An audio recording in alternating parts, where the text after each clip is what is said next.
Bonjour, professeur Idrissa Ba. Bonjour, Rosalie. Vous êtes pneumopédiatre, allergologue à l'hôpital d'enfants Albert Royer. Professeur, on s'est réveillé ce matin avec une vague de poussière. La qualité de l'air laisse à désirer. Est-ce que les personnes asthmatiques et celles qui souffrent d'autres affections respiratoires sont exposées? Merci pour votre question d'actualité. Effectivement, nous sommes réveillés avec une vague de poussière qui a commencé depuis 2-3 jours, qui s'est accentuée aujourd'hui. Et ce qui a diminué la qualité de l'air qui est devenue beaucoup plus médiocre, avec plein de particules en suspension. Et il faut noter que, comme vous l'avez si bien dit, donc cette poussière contient des particules fines, notamment les PM10 et les PM2,5, qui sont vraiment très toxiques,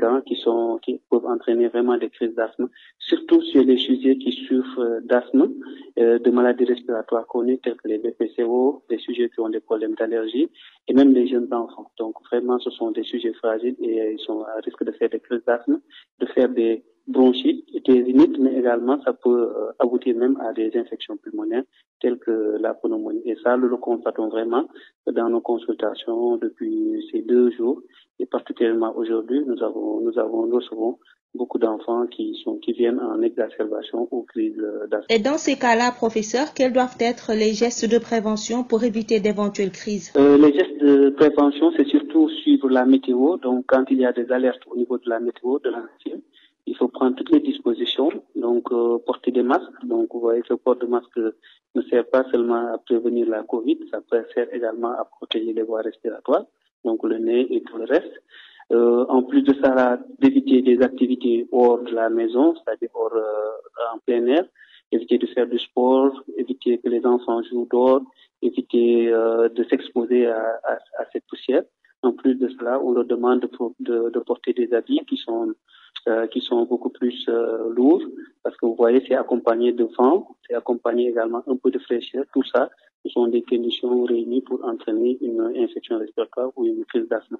En plus de ça, ceux qui ne peuvent pas s'empêcher de sortir, de mettre des lunettes de protection, de protéger les masques, de mettre des masques, se couvrir la tête. Et les enfants à l'école, on les demande pendant les récréations de rester à l'intérieur des salles de classe, ou en tout cas de rester dans des endroits un peu fermés. Et surtout protéger également les aliments et bien se laver les mains. Donc, c'est vraiment ces mesures préventives sur lesquelles nous insistons pendant ces périodes de changement de climat. Et en cas de crise, que faut-il faire, professeur Ba? Pour les patients qui ont des crises d'asthme, la pompe de secours, c'est la pompe bleue, donc le salbutamol, connu sous le nom de Ventoline. Donc, on leur demande de prendre deux chambres d'inhalation, en utilisant la chambre d'inhalation, donc faire pousser à répéter 3-4 fois par jour. Et éventuellement aussi, en cas de persistance, appeler le médecin traitant. Et souvent, on peut associer des corticoïdes par voie générale et surtout continuer le traitement de fond. C'est vraiment la période où tout sujet asthmatique doit prendre son traitement de fond, que ce soit les pompes orange ou en discus, communément Flixotide, Sérétide ou le Sembico ou le Flutiform. C'est vraiment ces moments difficiles qu'il faudrait vraiment adhérer au traitement de fond pour éviter vraiment de faire des crises d'asthme. Et en cas de crise sévère, il faut aller consulter ou appeler, en tout cas au niveau appeler son médecin traitant ou aller dans une structure hospitalière la plus proche. Dans ces situations de pollution de l'air, ce qu'il ne faut pas faire, c'est de rester dehors, donc sortir sans protection, sans masque, sans porter sans bien se couvrir, parce que je rappelle que cette poussière passe à travers le nez, va jusqu'au niveau des voies respiratoires qui sont distales et entraîne une inflammation. Donc, si on s'expose dehors, si on joue dehors, si on laisse les enfants dehors, même des personnes âgées, il faut faire des crises d'asthme ou des bronchites. La deuxième chose aussi, c'est que protéger les aliments, ne pas manger dehors, en tout cas bien couvrir les aliments, parce que cette poussière peut polluer, rendre les aliments ou l'eau impropre à la consommation. Ce qu'il faut également, c'est qu'on sait également, il y a des effets sur les maladies allergiques. Et même les patients qui souffrent de cardiopathie ou de maladies chroniques doivent vraiment se mettre à l'abri de ce phénomène qui est naturel, qui est lié à du vent provenant du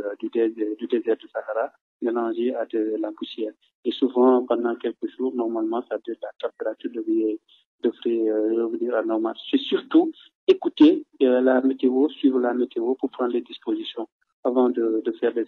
certaines activités dehors. Professeur Idrissa Demba Ba, je vous remercie. Merci beaucoup. Je rappelle que vous êtes pneumopédiatre allergologue à l'hôpital d'enfants Albert Royer. asalaamaaleykum dal leen ak jàmm dañu koy door ak Sud Quotidien mu ñuy waxtaane grève ñaari fan yi nga xam ne ci le CUSEMS soobu lu ko dalee tey jilee bu ñu sukkandikoo ci ëttu yéenekaay bu groupe Sud Communication njàng meeg jàngale mi dana yënguwaat ginnaaw gi mu amalee ab débrayage démb ci inspection d'académie yi nekkee ci région de Dakar. CUSEMS bu faree ci Ndakaaru Njaay mi ngi xamle ne tey jii ci àllarba gi ak ëllëg alxamis fas yéenewul dem ci école yi li tax ñu mer ba futt nag mooy koppar gi ñu leen yoreel ci weeru novembre ba tey te mu jëm ci wàllu baccalauréat ak BFM am na it yeneen revendication yoo xam ne ba fi mu toll nii daal amuñ ci saafara ci beneen wàll wi waa CUSEMS di dénk Sud Quotidien ak Rewmi Quotidien ni luy tolloog 20 jàngalekat ñoo ñàkk seen bakkan ci mbas mi bu ñu sukkandikoo ci seen secrétaire général di Abdoulaye Ndoye lu njiig njaaga te nguur gi mooy njaag donte teg nañ fi benn protocole sanitaire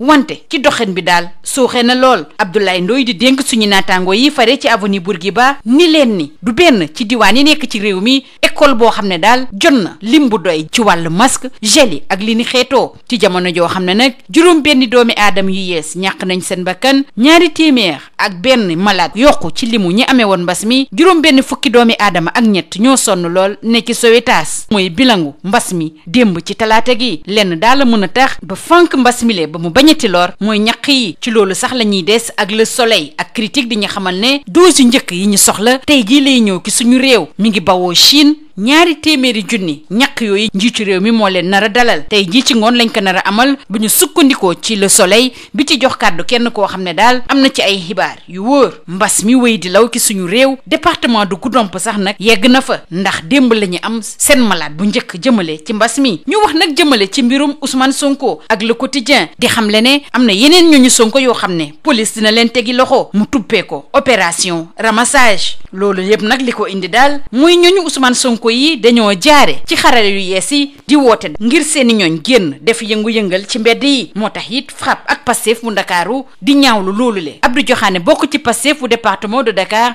ni nguur gi daal li ko tax a jug daal muy fexe ba bépp militant bu Pastef ak ñooñu Ousmane Sonko yi daal ñu tere leen doxal nañu bëggee ñu des ci mbir moomule ak laas di ñu xamal ne fi mu toll ni daal nguur gi mi ngi bàyyi xel bu baax a baax sonkis yi di leen teg loxo saa su ne renseignements généraux yi ci boppal la ñu dugal ci mbir mi mu dellu si it ci plainte Mahmoud Saleh bi nga xam ne nag moo tax ba mbir yi gën a métti ci ñooñu le mu ñuy fàttali it ni soxna administrateur bu Pastef ak coordonnateur bu Ndakaaru bu Pastef l'enquêteur yi ñu ngi wéy di leen déglu Vox Populi di dellu si ci teg loxo gu bëri googu nga xam ne ñu ngi koy teg loxo ñooñu Ousmane Sonko yi muy laaj lan moo war a dikk nekk ci seen gannaaw moo ñuy leeral mbir mi nee na dafa am ñaari enquête yoo xam ne daal dafa wane ne ñooñu le dañoo bëgg a xajamal tekk-tekkaaral du sûreté de l'État bi ñu nemmeeku ci réew mi moo waral ñu leen di teg loxo ci jamono ji fépp nag ci réew mi ñu des si ñooñu Sonko yooyu ñuy teg loxo rawatina Patricia Mariam Gandoul ak Libération bi ñuy wax li am ci dëgg-dëgg ci biir dossier bi mi ngi wéy di wax ni li ñu koy tuumaal dara amu ca te it bokkul ci benn parti politique procureur dafa dekkil article 80 moo tax daal mbir yi du sedd benn yoon ci ñooñu lee ñu des ci mbir mi ak section de recherche bi nga xam ne moom liñ dénk mbir yi nga xam ne ci la ñu tudd Ousmane Sonko l'enquête di ñu xamal ne section de recherche ñuy taxawu brigade yi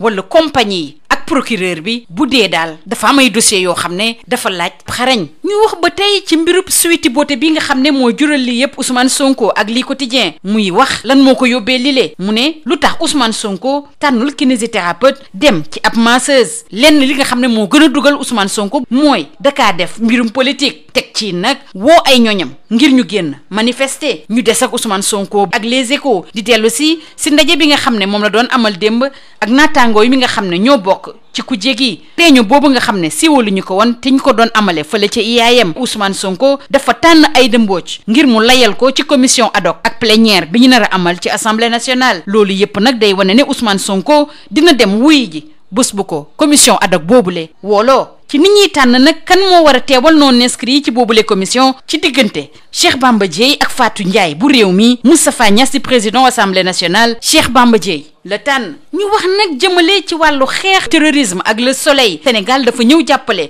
juróomi réew yi nga xam ne ñoo bokk ci G5 Sahel mu teg ci taabal bi 1 milliard ci kopparu CFA mi ngi amee ci ndaje bi ñu doon amal altine ak talaata ci N'Djamena di capitalu réew Tchad. ñu des ci mbir moomule ak waa Dakar Times ni fi mu toll ni daal waa G5 Sahel wàllu kaaraange gi soxal na leen lool. ñu waxtaanee wàllu tàggat yaram door ko ak waa SAD bi waxtaanee wàllu C1 bi ne Paris daal dafa nërmeel bu baax a baax waa Barça. Mbappé fës ci lool. Liverpool bu Sadio Mané it dana bokk ci quart de finale yi. Mané dugal na fukkeelu biyam ak juróom-ñett ci kanamu Leipzig. SAD di waxtaane it wàllu Ligue des champions si diggante Porto ak Juve ak Séville Dortmund ne Ronaldo dellusi na ca Porto. Haaland moom gën a taxawaat ngir am la mu bëgg. ñu jeexale kook waa sunu lomb bi waxtaanee combat revanche bi ñu nar a amal ci ñeenti fan ci weeru avril bi ñu jëm. Lac 2 ak Eumeu nag mer bu futt la ñu def dañoo bëgg daal li des ci seeni avance ñu jox leen ko ngir ñu gën a mën a waajal boobule combat boo xam ne